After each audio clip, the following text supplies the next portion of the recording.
There are places in this country that the government would rather you forget about. Places that got swallowed whole. Not by floods, not by earthquakes, not by war, but something far slower, far darker.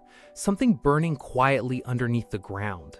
Something that started with a single match and never ever stopped. Centralia, Pennsylvania. Population, gosh, barely 5 people today. 5.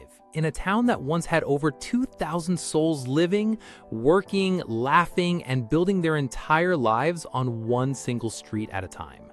But today, the roads are cracked open, the houses are gone, the schools are rubble, the churches are dust, and somewhere beneath the surface, right now, as you are watching this, the ground is on fire. Oh man, where do you even begin with a story like this? Let's go back, way back, all the way to the mid-1800s. Nestled deep in the mountain ridges of Columbia County, Pennsylvania, Centralia was not accidentally discovered. It was deliberately built, carved out of the wilderness for one single purpose: anthracite coal. Hard coal, the hardest, most energy-dense coal on the planet.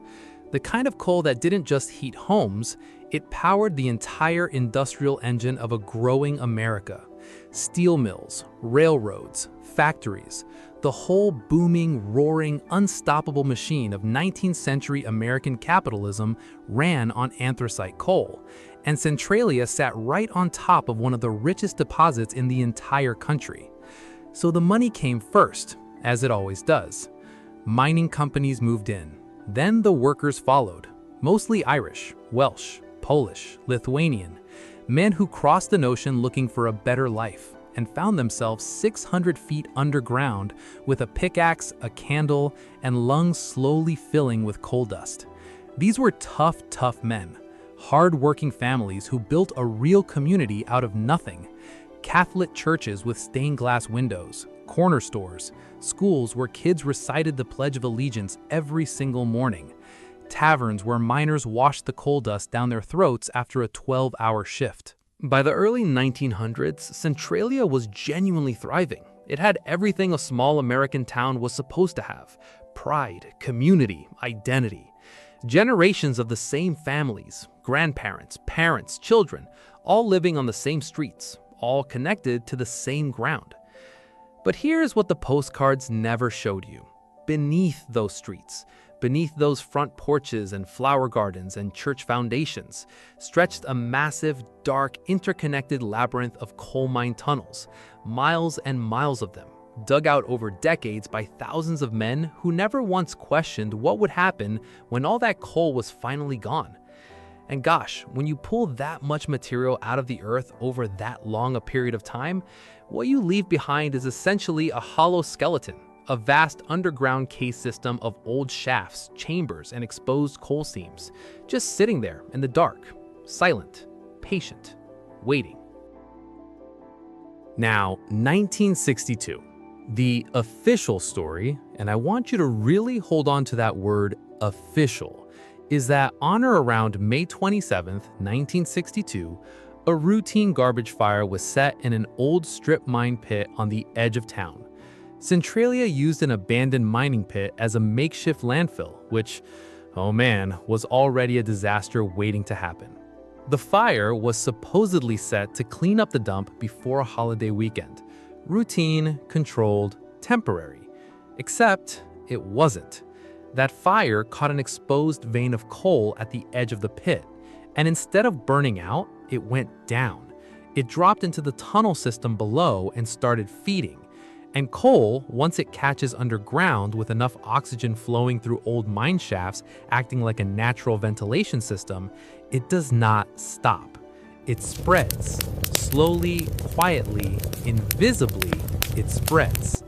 Now here is where I need you to really pay attention, because this is where the story stops being a tragedy and starts being something much darker. Local officials knew almost immediately that this wasn't a surface fire that could be hosed down. Engineers were brought in, reports were filed, the situation underground was assessed, and the assessment was grim. The fire had already traveled into the deep coal seams. It was moving, And to truly extinguish it, to cut off the burning coal, excavate the affected tunnels, seal the seams, was going to cost serious money. Money that state and federal agencies did not want to allocate to a small, working-class mining town that had already been slowly economically dying for decades. So you know what they did? They tried cheap fixes. They dug trenches, they pumped in water, they flushed the tunnels with slurry, Band-Aid after Band-Aid on a wound that needed surgery. And every single time, the fire went around it, under it, through it. Because 60 million tons of coal does not care about your budget constraints. And while bureaucrats argued over funding and responsibility, real families were living above it. The 1960s passed. The 1970s came and went, and the people of Centralia started noticing things that nobody had good answers for. Sinkholes opening up overnight in backyards and empty lots. Not big, dramatic Hollywood sinkholes, quiet ones, small ones at first, the kind you could almost convince yourself were just the ground settling. Then the smell, sulfur, that unmistakable rotten egg chemical stench drifting up through basement floors at 3 in the morning. Families waking up with headaches they couldn't explain. Carbon monoxide detectors going off in kitchens. Pets acting strange. Gardens where nothing would grow anymore because the soil temperature underneath was simply too high. Old-timers who had spent their whole lives in Centralia started saying the ground felt different. Warm in places it had no business being warm. Steam rising through cracks in the pavement on cold winter mornings. And you gotta understand, these were not dramatic people. These were coal miners and their families, people who understood the earth, who respected it, who had generations working underground. When they said something was wrong, something was deeply, fundamentally wrong. But the government, the government kept telling them it was manageable, under control, being monitored. Don't worry, trust the process. Meanwhile, the fire was eating through coal seams 24 hours a day, 7 days a week, moving in every direction it could find fuel, and it was finding it everywhere. By the late 1970s, carbon monoxide levels inside some Centralia homes were being measured at genuinely life-threatening concentrations. The Pennsylvania Department of Environmental Resources had data.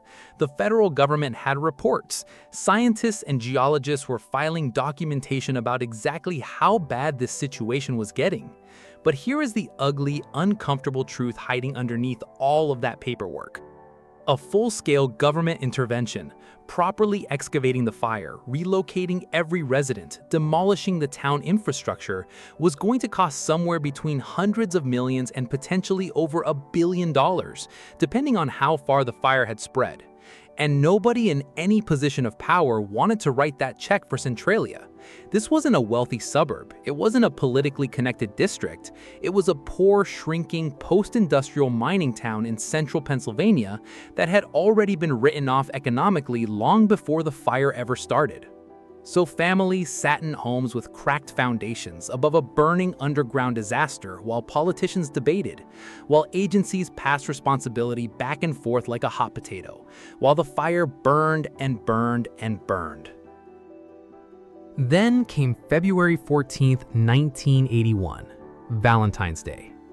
A 12-year-old boy named Todd Demboski was walking through his grandmother's backyard, a yard he had walked through hundreds of times before, when the ground opened up beneath his feet. He fell into a steaming, sulfur-choked sinkhole, 4 feet wide at the surface and dropping straight down into the burning mine system below, 150 feet deep, pumping lethal concentrations of carbon monoxide and hydrogen sulfide gas directly upward from the fire below.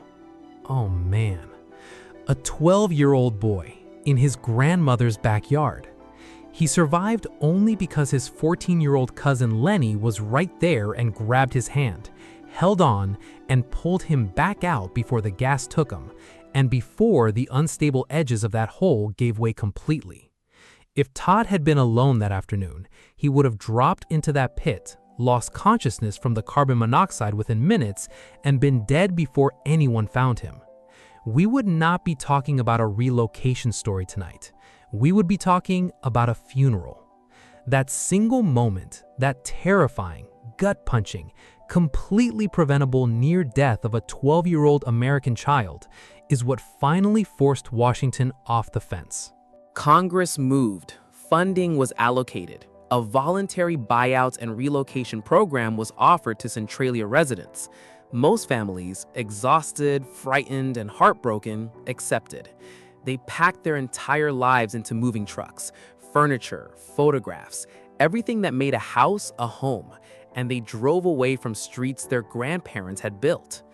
Houses were demolished, roads were torn up, entire blocks that had stood for over a century were erased from the earth in a matter of weeks. The post office officially discontinued Centralia's zip code, 17927. They literally removed it from the United States postal system. They erased the zip code, man, like the town never existed. But some people refused to go. A small group of deeply stubborn, deeply human residents fought the government in court and won the right to remain on their properties for the rest of their lives. Today, fewer than 5 people still live in Centralia, on empty streets with no neighbors, in houses surrounded by vacant lots where other houses used to stand, above ground that is literally on fire beneath their feet.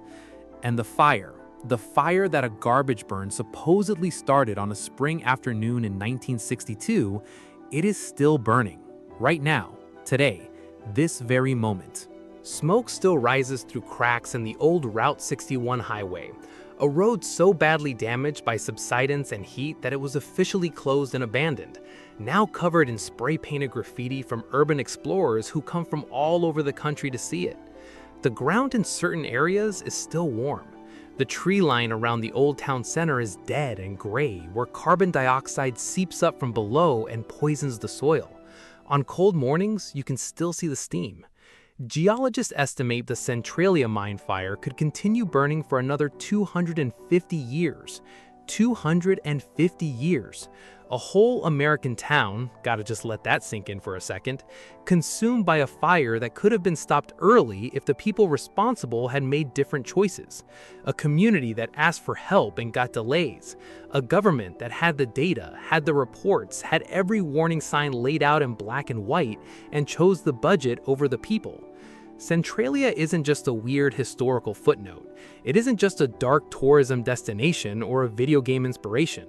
It is a case study in exactly what happens when working-class communities get left behind by the systems that were supposed to protect them. When the money doesn't add up right for the people sitting at the top of the table, the people at the bottom pay the price. They always do. And the ground keeps burning, silent, patient, invisible, just like it always has. This has been Dollar Archives. Follow the money, find the truth. Stay curious, stay hungry, and we'll catch you in the next one.